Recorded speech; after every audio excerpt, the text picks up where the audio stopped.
Hi everyone, welcome to the visual guide for Sigmascape version 3.0 Savage, also known as O7S. This is the third Savage raid encounter made available by patch 4.2 in Final Fantasy XIV Rise of a New Sun. My name is MTQ and I'll be your raid guide. Throughout this encounter, players will need to use the screens on the north side of the platform to help them predict incoming program mechanics. You'll also need to be on the lookout for specific Guardian commands that he'll use to manipulate each program. Let's go over this first. Load program will cause a very specific attack based on what program is active or displayed on the big screen. Dataluma load will cast Shockwave, which will knock back all players from this boss. To handle this, players will need to position themselves to ensure they're not getting knocked into the wall for high damage and paralysis.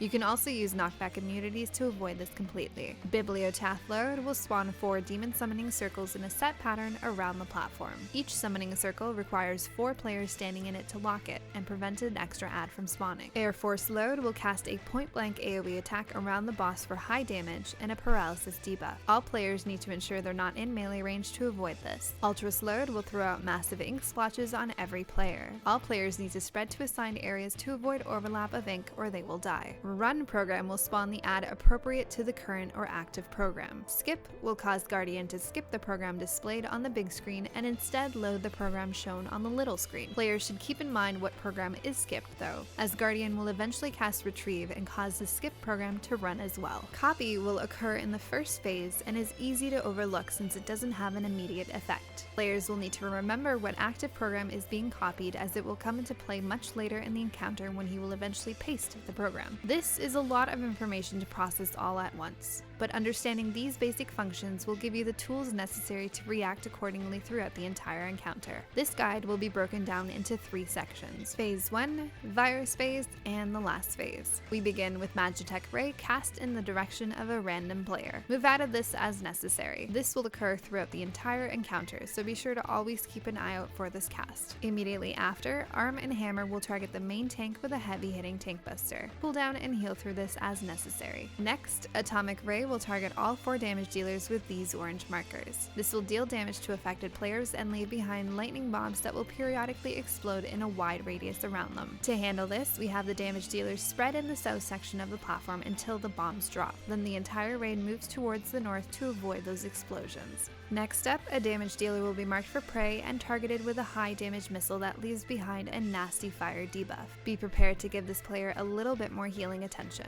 This prey debuff can also be covered and soaked by a paladin if you so choose, making the extra bit of damage a bit more manageable. The boss will then cast load. From this point on, this phase can follow one of 2 mechanic patterns. We'll be looking at both in detail before moving on to the next phase. If he loads Dataluma on the big screen first, players will need to move behind the boss to prepare for the incoming shockwave knockback. Standing behind the boss ensures you won't be knocked into a wall and afflicted with paralysis. Next up, Missile Simulation will spawn a number of missiles on various sides of the platform. They will slowly move across the platform and should be avoided accordingly. At the same time, 8 chakra burst circles will spawn in a set pattern around the platform. You should assign players to stand in each chakra burst circle to ensure all are accounted for. Missing a circle will deal damage and apply a damage down debuff on all players. Players standing in their circles must also ensure they don't get hit by any missiles during this time. Each circle has a safe spot regardless of the missile pattern, so find it, stand in it, and wait for the chakra burst to go off safely. Next up,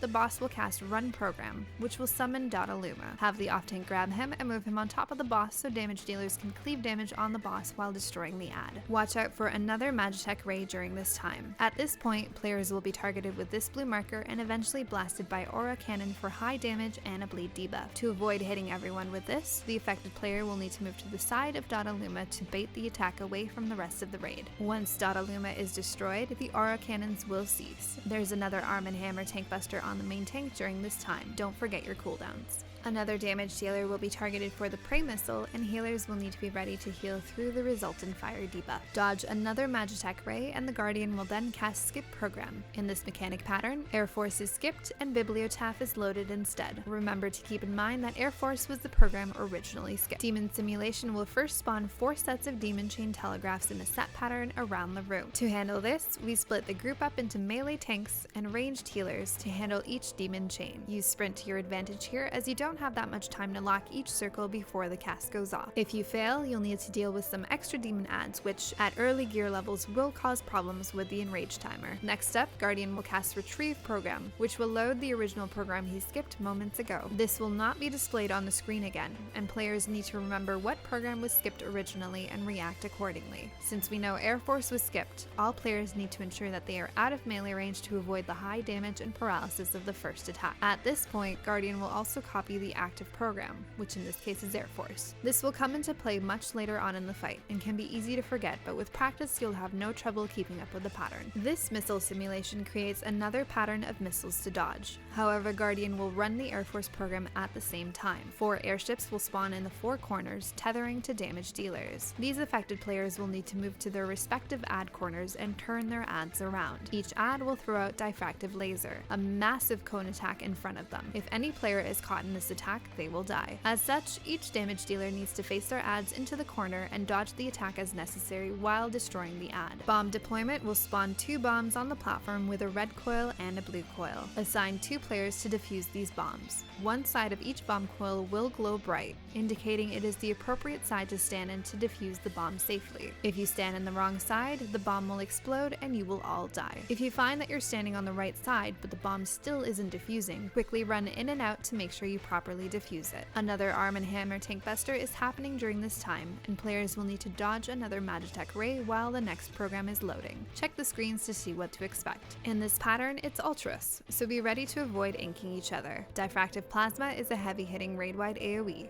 Cooldown and heal through this as necessary. Next up, Tentacle Simulation will spawn 4 large AoE circles under players. Stack up behind the boss to control where these spawn and then quickly move away. Once the tentacles spawn, we'll begin to cast WALLOP, a massive column AoE directly in front of them that will kill any player hit. Players will need to move out of the way of each tentacle to avoid this. An easy way to handle this takes advantage of the fact that the tentacles will face in the same direction as the players they target. So if everyone is facing the boss, they'll all WALLOP to the north, giving you plenty of room to dodge. Run program is next and will spawn ULTROS in the southeast corner. The off tank will grab ULTROS and keep him in the corner while everyone else moves into that same area to destroy him and prepare for the next set of mechanics. ULTROS will attempt to cast Stone Skin, which needs to be interrupted or he will gain a buff that will make him impossible to kill before he starts gaining damage up buffs and killing you instead. Shortly after, Guardian will initiate his air raid program and fly up into the air. He will target the area under a random player for his air strike. Since everyone is stacked in the corner, we know where the airstrike will be and can immediately move to the safe zone in the opposite corner of the platform to avoid the airstrikes in the eventual main cannon attack, which will deal proximity-based damage. Finish off ULTROS, shield and heal through the main cannon attack, and then Guardian will return to the platform. You'll have another Diffractive Plasma AoE to heal through, and then the boss will load his next set of programs,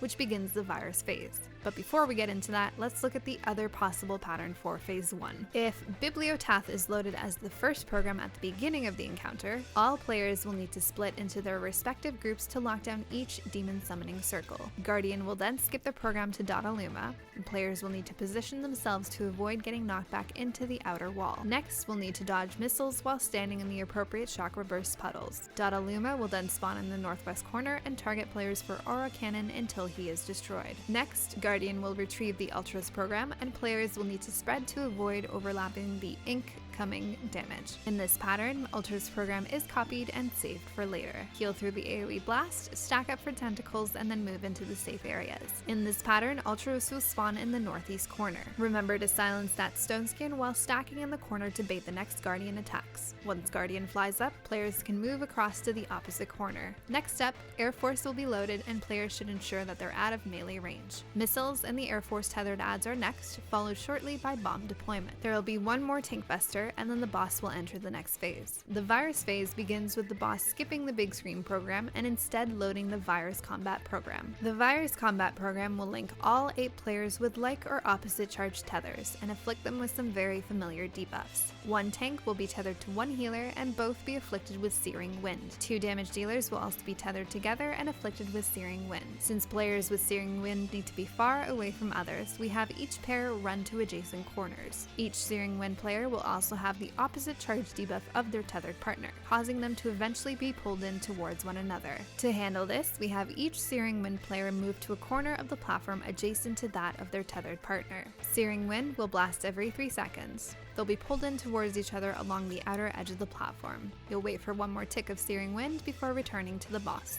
One tank and one damage dealer will be tethered with like charges and afflicted with abandonment. One damage dealer and one healer will also be tethered with like charges and also afflicted with abandonment. Players with abandonment must be near at least one other player or they will be afflicted with hysteria and probably run into the wall or a Searing Wind explosion and die. To handle this combo, we have these 2 sets of players pair up near the middle of the platform to wait to be pushed away by their like charges. Stacking up with the other player will ensure that you're never abandoned and left alone with the pushback. It's worth noting that damage dealers that are closest to the boss will always get abandonment, while those furthest away will be targeted for Searing Wind. You can use this to your advantage to maintain uptime on the boss. While all of this is happening, one of the players with abandonment will also be afflicted with Aether Rot. Rot will pass to any nearby players, and after the pushback from the light charges and abandonment is resolved, it will have to be passed in an organized manner between players or it will explode and you will die. We have a spot on the platform marked for the passing of Rot between players. The affected player will call out the next Rot target and count down the duration of the debuff. All other players can continue destroying the boss. The boss will continue his basic attacks while Rot is handled. He'll cast Diffractive Plasma twice and then mark a player for the Prey Missile. Up next is Viral Weapon, which will get rid of the active Rot debuff and apply temporary misdirection on all players. This will cause you to lose control of your character and force you to move only in the direction that the pointer chooses when you try to move. The boss will cast Magitech Ray and then fly up and cast his air raid combat. Players will need to carefully move out of these attacks and then be ready to move as far from main cannon proximity attack as possible. Immediately after, the boss will send out a radar pulse that will target any players that move for high damage and a paralysis debuff. Anytime you see this massive green radar appear, make sure you stop moving. You can continue to attack, just make sure you're standing in one place. Once the boss returns to the platform, he'll cast Arm and Hammer on the main tank. Cooldown and heal as necessary. You'll need to heal through another Diffractive Plasma, and then the boss will cast Paste Program. This is the beginning of the 3rd and last phase. Remember the program he copied what feels like hours ago?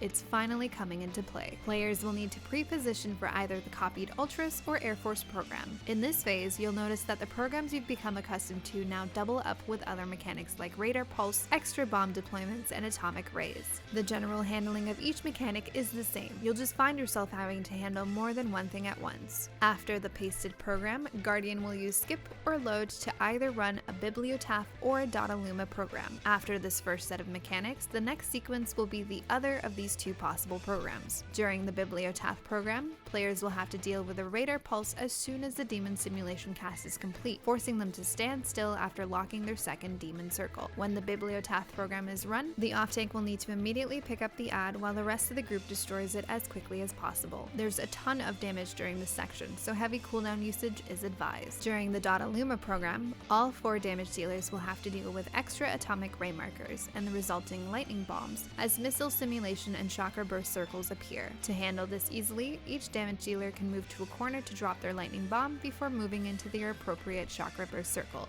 The final sequence will run the remaining program. For example, if the pasted program that started the phase was ULTROS, the final program will be Air Force. If the pasted program was Air Force, the final program will be ULTROS. Players will need to watch for extra bomb deployment occurring at the same time as tentacle simulation, and more atomic ray markers when the ULTROS ad finally spawns. Spread these apart and take extra care to not run into them when moving away from main cannon. While this sequence of programs are running, the boss will continue his general attacks. Remember to continuously be on the lookout for Magitech Ray and have heals ready for each Diffractive Plasma and Prey Missile targets. After the final program runs, the boss will cast his Harden Range, Extermination sequence, and you will die. If you have any questions or comments, please let me know.